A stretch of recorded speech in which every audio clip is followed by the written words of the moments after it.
તો આ તરફ કાંકરેજમાં થળી જાગર મઠની ગાદી વિવાદમાં અપહરણની ઘટના બની। થળી મઠના મહંત જગદીશપુરી બ્રહ્મલીન થયા બાદ મઠના ગાદીનું વિવાદ ચાલી રહ્યું છે, જેને લઈને શંકરગીરી બાપુનું અપહરણ થયું હતું। શંકરગીરીને ધાક ધમકી આપીને મઠ છોડી દેવા માટે મજબૂર કરાયા હતા, જેનો વિડીયો હવે સામે આવ્યો છે।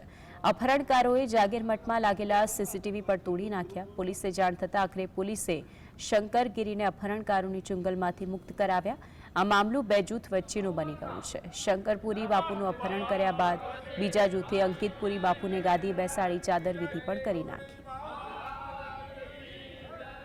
અમરભારતી મહારાજ અને તેના ગ્રુપ દ્વારા વહેલી સવારે જે છે એ થળી મઠે જવામાં આવ્યું હતું અને ત્યાં જઈ અને જે મહંત જે બેસાડેલા હતા તેનું અપહરણ કરવામાં આવ્યું હતું। એ બાબતે પોલીસે કાયદેસરની કાર્યવાહી હાથ ધરી છે। ત્યાં સીસીટીવી કેમેરા પણ તોડી નાખવામાં આવ્યા છે અને ત્યારબાદ જે છે એનું ડીવીઆર લઈ ગયા હતા, પરંતુ પોલીસે તરત જ જગ્યા ઉપર જઈ અને જે પણ બીજા મહંત હતા તેઓ પણ હાલમાં સહી સલામત રીતે પાછા આવી ગયા છે અને બંને પક્ષોનું પોલીસ જે છે અહીં લેવી દીધા છે પોલીસ સ્ટેશને અને કાયદેસરની કાર્યવાહી હાલમાં ચાલુ